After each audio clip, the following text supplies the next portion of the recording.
अभी तक मेरे दिल में ना नफरत है जो लोग उस टाइम लीडर थे हमारे और उन्होंने बचाने की कोई कोशिश नहीं। अरे ऐसी आजादी को थूको, शर्म आनी चाहिए तुम्हें। ऐसी आजादी कई बार रोना आता है।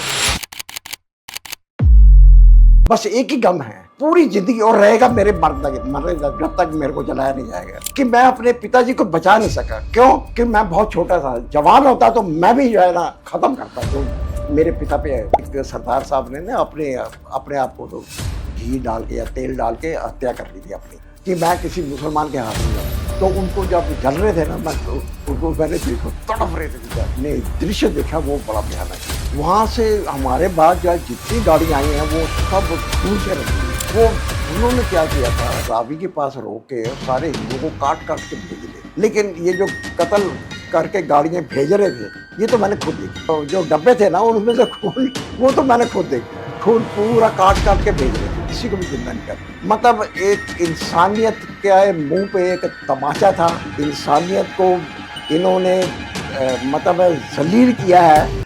इंसानों को इंसान होने के ऊपर जो है शर्मिंदा होना चाहिए कि भगवान ने हमें इंसान बनाया। क्यों? हम तो पूरे संसार को वसुदेव कुटुंबकम कहते हैं। ये सारा परिवार हमारा है पूरा, क्योंकि उनके हाथ लग जाते तो उनके साथ जो है क्या व्यभिचार करते, गैंग रेप करते, क्या क्या करते हमें पता नहीं है। इसलिए हमारे बुजुर्गों ने यही सोचा कि हम अपने हाथ से ही कत्ल कर दें इनको, ताकि उनके हाथ में लगे। इसलिए आप उसका कत्ल कर रहे हो क्योंकि वो हिंदू है। तो वहाँ एक ट्रेन चलती थी कूड़े की, उसको लाशों से भर के दिया। ट्रक आते थे, दो तीन ट्रक लाशें और पूरी। हमें भेड़ बकरे ही समझा था, इसीलिए तो कत्ल हुए हमारे। 1.5 मिलियन लोगों को कत्ल करना, क्वेश्चन करना चाहिए था उसको कि यार सदियों से इकट्ठे रह रहे, 700 साल हो गए थे मुसलमानों के यहाँ। इन्होंने तो हमें कुछ भी नहीं समझा। एक एक घर में 5-5, 10-10 लोगों को आपने अनाथ कर दिया, बच्चों को। मैं कहता हूँ आपने बंटवारा करना ठीक है, लेकिन ये पीसफुल होना चाहिए था ना। ये पीसफुल नहीं हुआ। हमें यही दुख है, आपने क्यों मरवाए लोग, बेकसूर लोगों को मरवा दिया। मेरे बुजुर्ग तो कहते थे औरतों के ना ये जो ब्रेस्ट होती है ये काटी उन्होंने।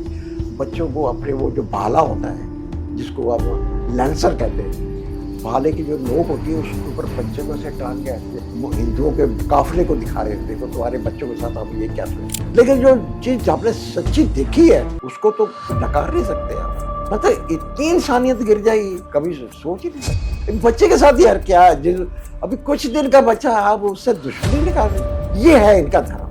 आप मानेंगे नहीं, 1.5 लाख से ज्यादा हमारी मिलिट्री लगी हुई है। एक मिलिट्री जो है 4 आतंकवादियों से जो है कंट्रोल, 4 आतंकवादी आए, 26 लोग उन्होंने हमारे वहां मार दिए। अभी क्या लगता है, कभी ये सरहदें खत्म होगी या ऐसे चलता रहेगा?